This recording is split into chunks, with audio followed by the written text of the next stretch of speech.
لەم تۆرەی پرۆگرامی بەیان بەش کوردستاندا ئێمە باس لە گرنگی و هەروەها پاداشتی سەدەقە یاخود بەخشین و خێر دەکەین لە ئاینی ئیسلامدا چۆن باسی لەوە کراوە ئەو فەرمودانە چین کە بە دیارترین شێوە باسییان لە خێر و پاداشتی سەدەقە کردووە هەروها دەپرسیم بەتابەتی لە مانگی ڕەمەزاندا کە ئەمەیەکێکە لە مانگە پیرۆزەکان و بەو مانگە دەناسرێت کە خۆپاراستنە لە حرام و هەنگاونانە بەرەو ئاینی ئیسلام دەپرسین تا چەنە گرنگە لێرەدا تاک و مسلمانان بایەخ بە بەخشین بدەن. من گفتوگوێم بابەتی لەگەڵ مامۆستا سۆران ئەحمەد مامۆستای ئاینی دەکەم کە ڕاستەخۆ لەگەڵ ئێمەدا ئامادەیە. مامۆستا ساڵت لێ بێوبانی باش، زۆر سپاس بۆی لەگەڵ ئێمەدا ئامادەی. سەرەتا دەمەوێت بۆ دەست پێ بکەم کام گرنگی سەدەقە یاخود بەخشین لە ئاینی ئیسلامدا چۆن باس کراوە. هەروها دەمەوێت ئەو فەرمودەیەمان بۆ شیکەیتەوە کە دەڵێت سەدەقە نهێنیەکە بۆ کوژاندنەوەی تووڕەیی خودا.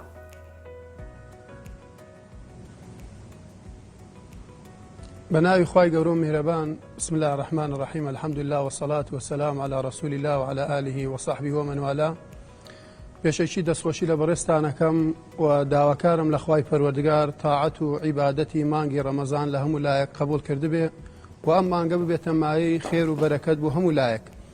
پێشەکی مانگی ڕەمەزان مانگی ڕەحمەت و میهرەبانی و مانگی بەخشینە کە وەکو بەڕێزت باست کرد. پێغەمبەری خوا عەلەیهی سەڵات وەسەلام کە وەکو دایە عایشە ڕەحمەت و ڕەزای خوای گەورەی لێبێ ئەفەرمێت ئەجوەدە ما یەکون فی ڕەمەضان. پێغەمبەری خوا عەلەیهی سەڵات وەسەلام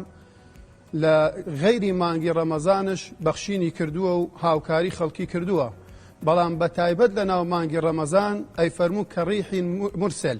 وەکو ئەوە وایە وەک چۆن بایەکی زۆر بەهێز بێ بەسەرتایە، ئەیفەرموو ئاوها بە پەرۆش بووە بۆ خێر و سەدەقەیە. ئێمە ناکرێت بەس لە ناو مانگی ڕەمەزاندایە خێر و خێرات بکەین، چونکە مەسەلەی خێر خوای گەورە بەعام لە هەموو کات و ساتێکا باسی کردووە. ئێمە وەکو مسلمان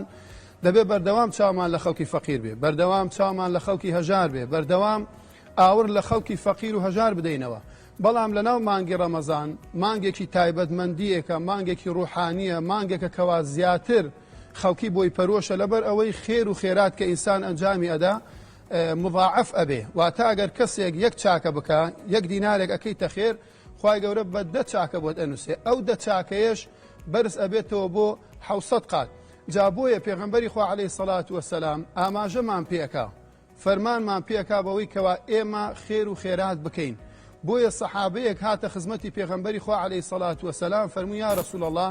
چاکترین شت چییە کەوا لە ناو مانگی ڕەمەزان ئەنجامی بدەم لە دوای ڕۆژوو، لە دوای شەو نوێژ، لە دوای عیبادەت؟ فەرمووی سەدەقەکردن و بەخشینە لە پێناوی خوای پەروەردگار، ئاوردانەوەیە لە خەڵکی هەژارایە. بۆیە ئێمە دەپێ وەکو مسلمان، وەکو ئاینی ئیسلام کە فەرمانی پێمان کردووە کەوا ئێمە ببەخشین، کەوا خێر بکەین، کەوا چاکە بکەین، و بە تایبەت لە ناو مانگی ڕەمەزان کە تایبەتمەندی هەیە. عەفوەن جۆم لەو فەرمودەیە نەبوو کەوا جەنابەت باست کرد. مامۆستایەکە لێکێک لە فەرمودەکاندا دەفەرمێت کە بەخشین نهێنیەکە بۆ کوژاندنەوەی تووڕەیی خودا. لە ئاینی ئیسلامدا چۆن ئەم فەرمودەیە شی کراوەتەوە؟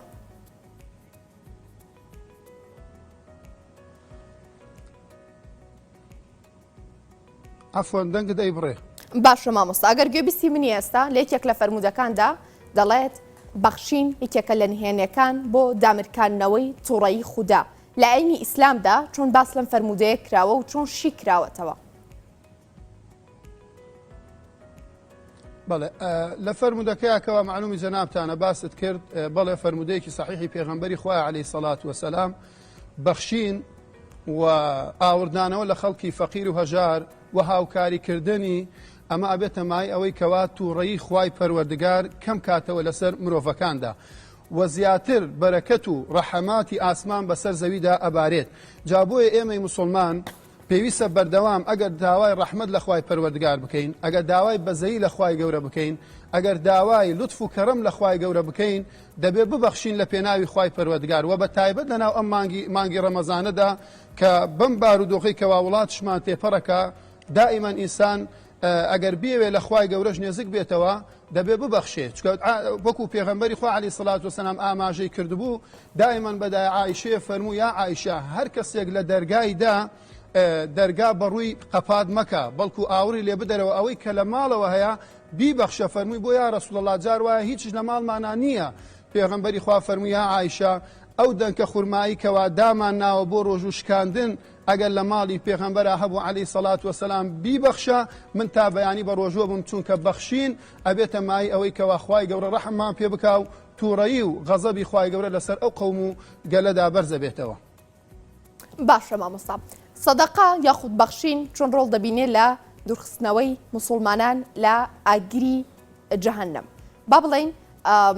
یاخود دەتوانین بڵێین دەرگای سەدەقا کە لە یەکێک لە فەرمودەکاندا دووبارە ئاماژەی پێکراوە چییە؟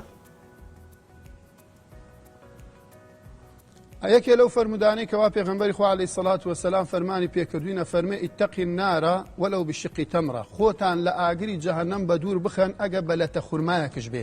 یعنی ئینسان هەر خێرێک کە ئەیکا بە کەمی نەزانێ، چکە جار وا هەیە یەک خێرێکی کەم 250 دینار کە وەکو کوردەواری خۆمانەڵە هیچ قیمەتێکی نییە، ئەیدەیتە دەست مناڵێکی هەتی و ئەیدەیتە دەست کەسێکی فەقیر و هەژار کە بالفعل مستحق بێ، کە بالفعل کەسێکی هەژار بێن، وەکو ئەم دیاردەی کە بەڕاستی بەداخەوە ئەمڕۆ ناو کۆمەلگای ئێمە هەیە دیاردەی سوالکردن نا، چکە تۆ ئەو کەسەی کە خێری پێ ئەەکەیت و هاوکاری ئەەکەی دەبێ مستحق بێ، کەسێکی فەقیر بێ بالفعل. اینجا پێغەمبەری خوا عەلەیهی سەڵات وەسەلام ئاماژەی بەوە کردو ئەگەر لە تەخورمایەک بێ کە لە ناو ئێمەدا هیچ قیمەتێکی نییە، لەوانەیە هیچ کاریگەریەکی لەسەر ژیانمان نەبێ، ئەفەرمێ خۆتان بپارێزن لە ئاگری جەهەنەم ئەگەر بەلەتە خورمایەکش بێ. اینجا ئەگەر چی ئەو کەسەی کەوا پارەیەکی زۆری هەبێ بیبەخشێ، ئەو کەسەی کەوا ماڵ و سامانێکی ئەکە خوای گەورە پێی داوە ئاوری فەقیر و هەژارە داتەوە، ئەبێ ئەو کەسە چی پاداشتێک بۆی. حتا لە ڕۆژی قیامەتە ئەو کەسەی کەوا سەدەقە ئەکا، پێغەمبەری خوا عەلەیهی سەڵات وەسەلام ئەفەرمێ هەموو بەندەیەک لە بەندەکانی خوا کە سەدەقەی کردبێ، خێری کردبێ، بەخشیشی کردبێ بۆ فەقیر و هەژاران، لە ڕۆژی قیامەتە لە ژێر سێبەری ئەو سەدەقەی خوای گەورە حەشرێکە. ئەو ڕۆژەش گەلێ ڕۆژێکی گەرم و سەغڵەت و ناخۆشە، تۆ لەکوێ ئەگەر سەدەقەیەک وەکو چەترێک سێبەریت بۆ بکا و ببێتە تکاکارێک لە لای خوای پەروەردگار و ئەبێتە ڕەجایەک بۆت کە لە ئاگری جەهەنەم دوورت بکاتەوە و بتپارێزێ و بتکاتە ناو بەهەشتەوە. باشە مامۆستا، هەندێک جار کەسانێکەیە دەڵێ ئەو داهاتی کە لە بەردەستی مندایە بە ڕێژەیەک نییە کە بتوانم لێی ببەخشم. هەندێک جار ئاماژە بەوە دەکەن کە من پێداویستی تری ژیانم هەیە، پێویستم بەوە هەیە کە پڕیان بکەمە و ناتوانم ببەخشم. بەخشین چۆن کاریگەری لەسەر داهات دروست دەکات؟ یعنی لێکێک لە فەرمودەکاندا دووبارە باسەوە دەکات کە بەرەکەت دەچێتە داهاتەوە، دەچێتە ئەو پاری کە تۆ هەتا، ئەو مالی کە تۆ هەتا کاتێک لێی دەبەخشیت. بەتەکید دەیان فەرمودە هەیە، حتا خوای گەورەش لە قورئانە فەرمانی پێکردوین هەر کەسێک ئەگەر وەک دینارێک ببەخشێ لە بۆ خوای پەروەردگار، خوای گەورە ئەیهێنێتەوە شوێنی. بۆ نمونە ئێمەی موسڵمان هەر یەک لە ئێمە ئەوانی کە سەمایەدارن، ئەوانی کە پاریان هەیە، لە ماڵەوە قاسەی هەیە، پارەکەی کاتە ناو قاسەکەەوە ڕقم سڕی ژمارەیەکی نهێنی هەیە، کلیلەکەی بەدەستی خۆیەتی، هەر کاتێ بێ ئەچێ ئەیکاتەوە و پارەکەی لێ دەرەکات. بۆ نمونە ئەگەر ئەو کەسەی کەوا سەدەقە ئەکا، ئەو کەسەی کەوا ئەبەخشێ، تۆ ئەو پارەی کە ئەیبەخشی ئەیکەیتە ناو قاسەیەکەوە کە ئەکلیلی قاسەکەش لە لای ڕەب العالەمینە، ڕقەمی نهێنی ئەو قاسەیە لە لای خوای پەروەردگارە. ئجا تۆ ئەگەر پارەیەک بە ڕەب العالەمین بدەی، چۆن ئەو پارەیە کەمەکە؟ من ذا الذي يقرض الله قرضا حسنا يضاعف له أضعافا كثيرة. تۆ دینارێک ئەبەخشی لە پێناوی خوای گەورە، خوای گەورە خۆی وعدی داوە کە وعدی خوای گەورەش هیچ گومانێکی تیان نییە. ئەفەرمێت تۆ ببەخشە، من ئەو پارەی کەوا دەیبەخشی ئەضعافا کەثیرە، نەیفەرموو بەس ئەضعافا یعنی شتێکی کەم، بەڵکو ئەفەرمێ زۆرەها زۆرت پێ ئەبەخشین کە لە دنیادا خوای گەورە بەرەکەتی تیاکە. لمونە زۆرە ئێمە ئەگەر باسی بکەین، بەڵام من نامەوێت زۆر باسی چیرۆکەکان بکەین، بەڵام فەرمودەی پێغەمبەری خواشە عەلەیهی سەڵات وەسەلام ئەفەرمێ تۆ ببەخشە لە پێناوی خوای گەورە، خوای گەورە ئەفەرمێ من بەرەکەتی تیاکەم. حتا خوای گەورە لە حەدیسی قودسیە ئەفەرمێ یا ابن ئادەم ئینفق ببەخشە ئونفق عەلەیک، تۆ ببەخشە لە پێناوی من ئەبەخشم بەسەر تا بەرەکەتی تیاکەم. ئینسانی ئیماندار، ئینسانی مسلمان ئەو کەسەیە ئەگەر بەدڵەوە بە ئیخلاسەوە پارە ببەخشێ، تأکید هەز بە لەزەتی بەرەکەتی ماڵەکەی ئەکا و هەز بە لەزەتی بەرەکەتی ئەو سەرۆت و سامانە ئەکا و خوای گەورە زیادی ئەکا بووی. بەڵام ئەگەر تۆ نیەتت ئەوە بێ بڵێ کاکە وەڵاهی مادام 1000 دینارە بەخشم خوا بۆ نەیکرە 2000، تۆ ئەگەر بەو نیەتەوە بیکەی تأکید هەز بە زیادبوونی پارەکەت ناکەی، بەڵام دەبێت تۆ بە ئیخلاسەوە بیکەی، چونکە هەر کاتێک کە پارە ئەبەخشی ئەوە خوای گەورە خۆی لێ دووەرەگرێ، هەر شتێکش بۆ خوای گەورە بێ تأکید بەرەکەتی تێکا و بە زیادەوە پێت ئەبەخشێتەوە. مامۆستا، سەدەقا یاخود بەخشین با بڵێین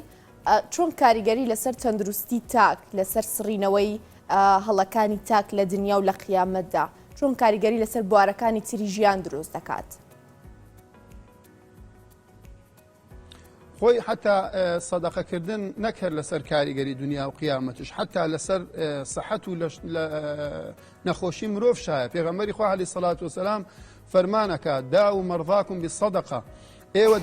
تەداوی و تیماری نەخۆشیەکانتان بکەن بە سەدەقە. یعنی ئەمە لە وڵاتەی خۆمان برایەکی موسڵمان ئەی فەرموو وەڵاهی خێزانەکەم نەخۆشی سەرەتانی هەبوو، دکتۆر ئیزنیدا هیچ عیلاجێکی نەبوو، هیچ داو دەرمانێکی نەبوو، بردمە دەرەوەی وڵاتش.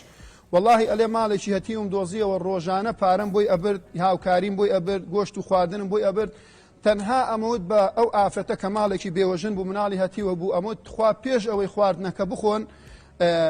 پێش ئەوەی ڕۆژۆکەشتان بشکێنن دوعا بکەن کە خوای گەورە شیفای خێزانم بدا. ئەلێ واللهی دکتۆر ئیزنیدا هیچ ئەمەلێکم نەما بە دوعای ئەو ژنە بێوەژنە و ئەو مناڵە هەتیوە. ئەلێ واللهی دوای ماوەیە کە ئەوەی کە دکتۆر بۆی دیاری کردبوو سبحان الله لە ژیاندا مایەوە زۆر سەری سوورما. کاتێک کە چوو فەحسی کردەوە ئەلێ واللهی هیچ نەخۆشیەک لە جەستەی نەماوە. ئەمە لمونەیەکە لە دەیان لمونەیکەوە نەخۆشی بە سەدەقە و بە خێرکردن خوای گەورە شیفای بۆ نێرێ و هەروەها لە دنیایە. دەیان فەرمودەمان هەیە کە پێغەمبەری خوا عەلەیهی سەڵات وەسەلام ئەفەرمێ سەدەقە و بەخشین لە بەڵاو موسیبەت دوورت ئەکاتەوە. ئینسان کە بە یەقینەوە بەخشیتی لەوانەیە لەو بەخشینەدا خوای گەورە بەڵایەک تووشی کارەساتێک ناخۆشیەک ناڕەحەتیەکت لێ دوورەکاتەوە و لە قیامەتشدا وەک باسمان کرد ئەو سەدەقەیە لەگەڵ تایە هەتا ئەتکاتە ناو بەهەشتەوە لە محکەمەی خوای پەروەردگار تکات ئەکا شەفاعەتت بووە کە ئەپارێتەوە لە یا ڕەبی خوایە ئەم عەبدا ئەم کەسە کە تۆ ماڵ و سامانی دنیا داپەی لە پێناوی تۆیایە منی بەخشی. حتا هەموو ڕۆژێک پێغەمبەری خوا فەرمێ عەلەیهی سەڵات وسەلام کە بەیانی ئەبێتەوە بەسەر مرۆڤایە دوو مەلائیکەت هەن، یەکێکیان مەلائیکەتێکن اللهم ئەلێ فەرمێ اللهم ئەعطی كل من فعنا خلفە، خوای جان ئەو کەسەی کە ئەبەخشێ ئەو کەسەی کەوا لە پێناوی تۆ پارە ئەدا بەرەکەت بکەیتە ناو ماڵەکەیە و ئەو کەسەشی کەوا نابەخشێ و دەستی بە پارەکەی گرتووە و کەسێکی پیسکە و چاوچنۆکە ئەفەرمێ خەلەفەواتە بەرەکەت لە پارەکەی مێڵە ئەو پارێش بەرەکەتی تیا نامێنێ. بەڕاستی وەگوتم ئەو کەسانەی کەوا بە دڵێکی سافەوە بە دەسە ڕاستیان خێرەکەن دەسە چەپیان نازانێ ئەچن خێرەکەن بێ ئەوەی سێلڤیەکی لەگەڵا بکرێ و عالم بزانێ حیای ئەو فەقیر و هەژارە بەرێ واللهی ئەو کاتە حەز بە لەزەتی ئەو خێر و خێراتاکەن هەم لە دنیا هەم لە قیامەت. بەڵام ئەگەر بۆ ناوی بێ و بۆ سومعەتی بێ و بۆ ڕیای بێ ئەوە نە لە دنیا و نە لە قیامەتش بەروبوومی ئەو سەدەقە و خێرەی دەست ناکەوێ. دەمەوێت جارە لەسەر کاریگەرەکانی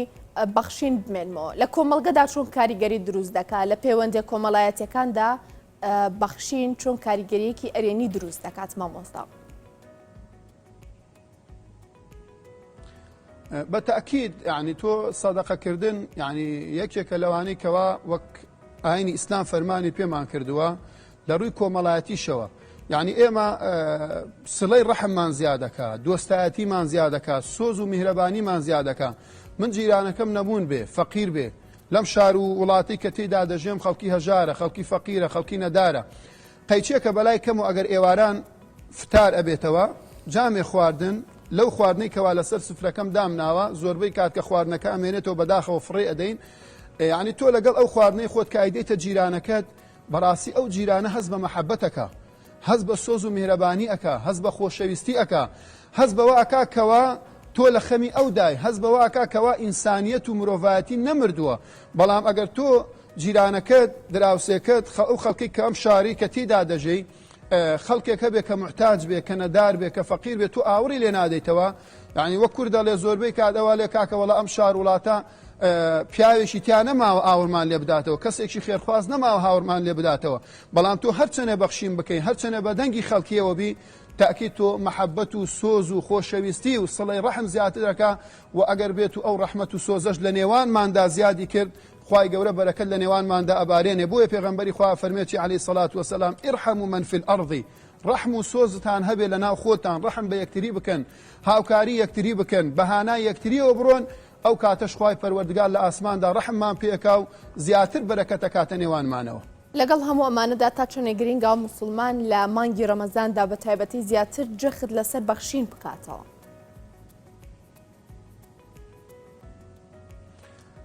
تاکید ئێمەی مسلمان من لێرەوە ئامۆژگاری سەرجەم مسلمانانەکەم کە بە تایبەت زۆربەی کات لە ڕەمەزانە خەڵکی زەکات دەرئەکا زیاتر خەڵکی هاوکاری فەقیرەکاتەوە دوو هۆکاری سەرەکی هەیە یەکەمینیان ئەوەیە کەوا لە ناو ڕەمەزان خێر و پاداشێکی گەورەی دەسەکەوێ دووەمیان کەوا بەرەو جێژن ئەڕوا بۆ ئەوەی ئەو ماڵە فەقیرانە ئەو ماڵە هەژارانەش وەکو ئێمە یەکسان بن من ڕۆژی جێژن دانشم سفرم ڕازاوەتەوە خۆشترین خواردن نەخۆم بۆ قەیچێکە ئەو ماڵە هەژارش ئەو برا مسلمانم ئەو خوشکە ئیماندارم ئەو خەڵکەش وەکو من سفرەی ڕازاوە نەبێ بۆیە خوای گەورە تاکی دەکاتەوە لە چەنەها شوێنی قورئاندا پێغەمبەری خوا چەنەها جار تاکی دەکاتەوە لەوەی کەوا بەخشین بکەین و هاوکاری خەڵکی بکەین لە هەموو بوارەکانی ژیاندا ئێمە نەک لە ڕەمەزان لە غەیری ڕەمەزانش بەداخەوە ئەمڕۆ یعنی ئێمەی مامۆستایانی ئاینی تاکیدم سەرجەم مامۆستایانش ئەوەندەی پرسیارمان لێ ئەکرێ لە ناو ڕەمەزانایە پرسیارێک کە زۆر دووبارە ئەکرێتەوە پەیوەندیمان پێوەکرێ مامۆستا وەڵا خوشکەکەم فەقیرە زەکاتی بدەمێ مامۆستا براکەم هەژارە زەکاتی بدەمێ تۆ ساڵێکی ڕەبەقت بەدەستەوەیە براکەت خوشکەکەت فەقیرە هەژارە نەدارە تو ئاوری لێ نادەیتەوە ئێستا بەس لە ڕەمەزانە هاوکاری بۆ ئەبەی یعنی ئەمە بێ ئینسانیەتمان تیا بێت لە هەموو کاتێکە هاوکاری خەڵکی بکەین بەڵام لە ناو ڕەمەزاندا کە تایبەتمەندی خۆی هەیە ئینسان زیاتر ڕەحم و سۆزی ئەجوولێ زیاتر میهرەبانی خوای گەورە بەسەر بەندەکانە ئەجوولێ زۆر زەرور و پێویستە بەڕاستی هاوکاری خەڵکی بکەین یعنی هەر یەک لە ئێمە ئەگەر بە کەمش بێ بتوانین ماڵێک ئاوەدان بکەینەوە هاوکاری کەسێکی هەژار بین ئەگەر بە 250 دینار بێ ئەگەر بە 1000 دینار بێ مەڵێکەمە تۆ هەر چەندێک ئەەکەیتە خێر تۆ ئەیدەیتە خوای پەروەردگار پێغەمبەری خوا عەلەیهی سەڵات وەسەلام لە کۆتاییەکانی ژیانی بوو لە کاتی سەرمەرگایە دای عایشا فەرمێ سەری مبارەکی لە کۆش مابوو پێغەمبەری خوا ناوبڕ لە هۆش خۆی چووکە ژانە سەرەکەی گەلێک تون بوو کە هاتەوە هۆش خۆی فەرموویە عایشە چیمان هەیە لە ماڵەوە وتی یا رسول الله تەنها 7 درهەممان هەیە ماڵی پێغەمبەری خوا 7 درهەمی تایە ماڵی کاربەدەستەکانی ئەم وڵاتەش پڕە لە ملیارەها دۆلار و کە ئاور لە فەقیر و هەژار نادەنەوە و ماڵی فەقیر هەیە نانیە بیخوا ماڵی رسول الله عليه الصلاة والسلام 7 درهەمی تایە فەرمووی یا عایشە بڕۆ ئەو 7 درهەمە بکەرە خێر مەیهێڵەرەوە دا عایشە فەرمێ پێغەمبەری خوا لە هۆشی خۆی چوویەوە کە هاتەوە هۆش خۆی فەرمووی یا عایشە چیت لە 7 درهەمەکە کرد فەرمووی یا رسول الله جارێ لە ماڵەوە فەرمووی ئەمرت پێەکەم یا عایشە بڕۆ بە عەلی بڵێ و بیکەرە خێر ئەلێ جاری سێم پێغەمبەری خوا کە هاتەوە هۆش خۆی عایشە فەرمووی یا رسول الله عليه الصلاة والسلام والله دامە عەلی و کردیە خێر پێغەمبەری خوا اینجا فەرمووی والله دڵم ئارامی کرد و ئێستاکە ئیسراحەتم کرد مادام ئەوە لە ماڵی من نەما یعنی بزانە لە کاتی سەرمەرگ شایە ئەوە بکەی ابن مسعود ڕەحمەت و ڕەزای خوای گەورەی لێبێ ئەو سەحابەیە بوو ئەی فەرموو چاکترین خێر ئەو خێرەیە کە تۆ بە دەستەکانی خۆت بیکەی نەوەکو من بمرم چاوەڕێی مناڵەکانم کەم خێرم بۆ بکە بۆیە هەتا لە ژیانە ماوین خێر و سەدەقە بکەین چونکە خوای گەورە ئەمرمان پێکا وأنفقوا مما رزقناكم ئەمرەکا کەوا ببەخشین لە پێناوی خوای پەروەردگار من قبل أن يأتي أحدكم الموت پێش ئەوەی مردن بگاتە سەرمان ئەو کاتەش دەرفەت نابێ بۆ ئەوەی کەوا خێر و خێرات بکەین بۆیە ئومێدەوارم داواکەم لە سەرجەم مسلمانەکان بە تایبەت لەم کاتەیە کە خەڵکی بێموچەیە بێ مەعاشە بێ کەسابەتە بێکارە ئاورێ لەو خەڵکە فەقیر و هەژارە بدەنەوە ئەوەی کە مستحەقە بەدەستی خۆتان بۆی بەرن و بەڵکو خوای گەورەش ڕەحم و بەزەی خۆی زیاتر بەسەرماندا ببارێنێت مامۆستا دەکرێت بڵین سەدەقات تەنها لە ڕووی مادیەوە دەکرێت دەتوانین بڵین لە ڕووی مانەویشەوە بە هەمان شێوە دەتوانین ببەخشین کاتێک تاکێک یاخود مسلمانێک لە ڕووی مادیەوە یاخود معنەویەوە دەبەخشێ دەکرێت جیاوازەکان خۆی لە چیدا ببینێتەوە ئەخۆی هەردووکی ئینسان کە هەیبێ بە پارە بیکا و بە معنەویش بیکات ئەوە هەر کارێکی گەلێ پیرۆزە بەڵام ئەو کەسێکەوە بۆ نمونە بە پارە ناتوانێت خێر بکە ئەو کاتە ئەتوانێت و کەسێک جیرانتە دراوسێتە خزمتە بڕۆ هاوکاری بکە پێداویستی چیە سیارەت هەیە ئەتوانی کەسەکە کە پارەی کرێسیاری نییە تۆ بڕۆ بیگەێنە دوکانداری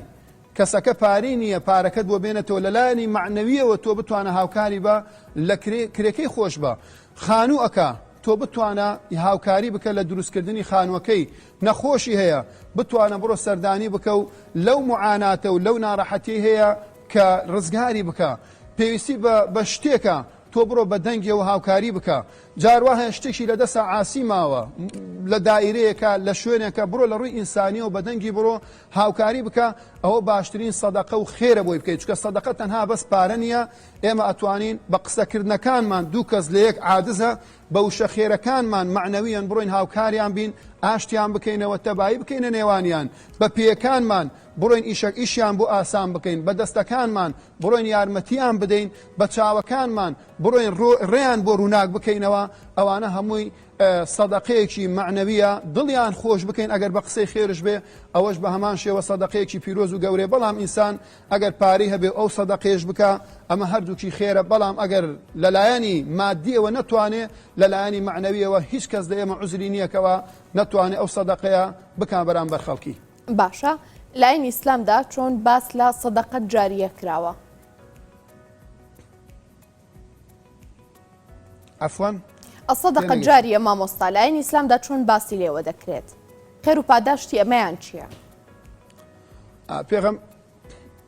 پێغەمبەری خوا عەلەیهی سەڵات وەسەلام فەرمێ ئیذا مات ابن آدم انقطع عمله إلا من ثلاث هەر یەک لە ئێمە کە ئەمرین سێ شت لە دوای خۆمان لە ناو گۆڕا بە کەڵکمان دێت ئیسفادەی هەیە بۆمان ئینسان مردووە بەڵام بە بەردەوامی خێرت بۆ دێ بۆ ناو گۆڕەکە یەکێک لەوانە سەدەقەتون جاریە خێرێکی بە بەردەوامی ئەو خێرە بەردەوامیە چۆنە بۆ نمونە شەرت نییە ئێمە بچووکی کەینەوە لە ناو مزگەوت چکە ئێمە زۆربەی کات بەداخەوە مامۆستایان هەر لێن سەدەقە جاری لە مزگەوتایە مستەشفایەک لە شوێنێک دروست ئەکرێ خانوویەک بۆ خەڵکێکی فەقیر و هەژار دروست ئەکرێ مستەوسفێک قوتابخانەیەک تۆ ئەڕۆی لەو شوێنەدا بەوەی کە لە تواناتە هەیە ئەگە چی بە مادی وەچی بە معنەویش وەکو جەنابەت پێشتر باس کرد ئەمە جۆرێکشە لە معنەویش ئەگەر پارەت هەیە ئەڕۆم بە پارەکە ئەدەم لەناو ئەو بینایە بەشدارە بێت پارەت نییە بڕۆ هاوکار بە لە دروستکردنی وەکو کرێکارێک وەکو وەستایەک وەکو کەسێک لەوێ ئیش بکەیت ئەم بینایە ئەم مزگەوتە ئەم قوتابخانەیە ئەم مستەوسفە ئەم نەخۆشخانەیە هەتا بمێنێ لەسەر ئەم ئەرزەدا هەر کەسێ لە دوای تۆش تعمیری بکاتەوە کە لە سوودمەندی خەڵکیا بێ ئەمە سەدەقە جاریەکە بۆ تۆ خێر و پاداش دێ بۆ ناو قەبرەکەت بۆ نمونە ئێستا ناو مزگەوتین بەڕێزێک دێ پانکایەکە کاتە ناو مزگەوتێکەوە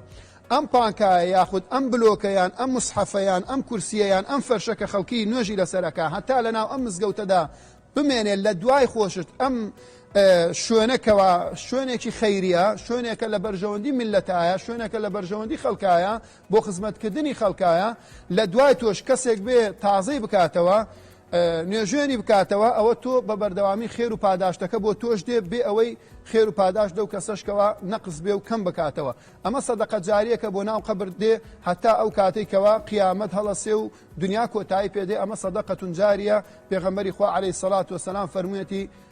بۆ ئەو بەندەیە بۆ ئەو کەسێکەوە لە ژیان شایەر نەماوە. بابەتێکی دیکە هەیە ئەگەر باسی لێوە بکەین مامۆستا ئەو کەسانی یاخود کەسێکی ئازیزیان گیانی لەدەستداوە هەندێک جار بۆ نمونە کوڕەکە باوکی مردووە دایکی مردووە لە دوای ئەمان لە دوای مردنی ئەمان ناوە لە جیاتی ئەمان خێر دەکات دەڵێ من دەبەخشم لە پێناو دایکم لە پێناو باوکم لە پێناو براکەم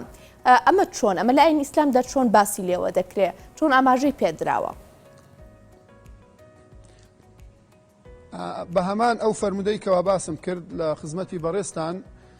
کە ئەفەرمێ سێ شت بە کەڵکی مردوودێ یەکێکی لەوانەی کەوا سەدەقەتون جاریە دوو لەوانە علم ينتفع به علم و زانستێک لە بەرژەوەندی خەڵکا بێ شەر نییە علمەکە شەرعی بێت هەر علمێک لە بەرژەوەندی خەڵک بێ و مخالفی خوا و پێغەمبەر نەبی عەلەیهی سەڵات وەسەلام بە کەڵکی ئەو کەسەدێکە لە دوای خۆی بەجێ بێڵێ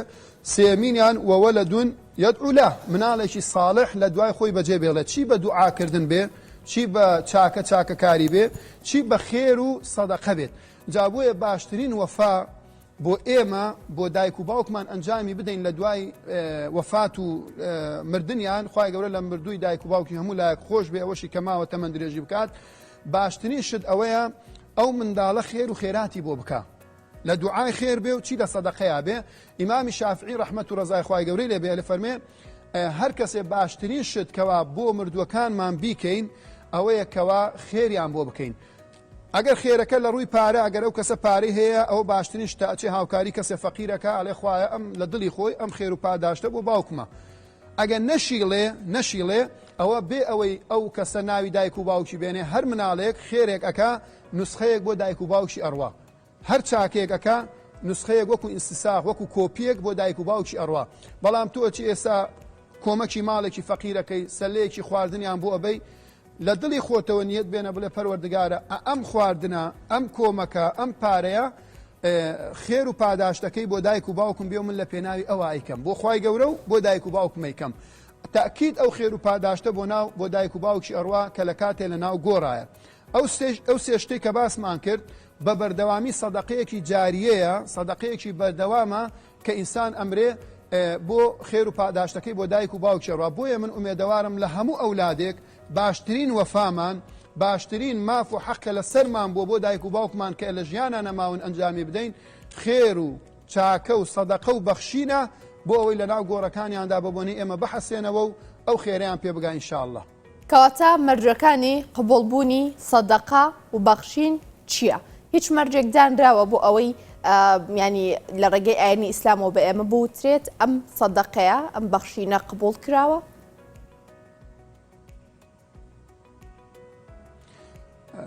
پێغەمبەری خوا عەلەیهی سەڵات وەسەلام ئاماژەی پێمان کردووە یەکەمین خاڵ کە بۆ بەخشین ئینەمە الأعمال بالنیات یەکەمین چشتکەوا تۆ ئەی بەخشی دەبێت نیەتت لە دڵەوەیە نیەتت بۆ خوای پەروەردگار بێ یەکێکی تر لەوانە دەبێت ئیخلاست هەبێ لە بەخشینەکەت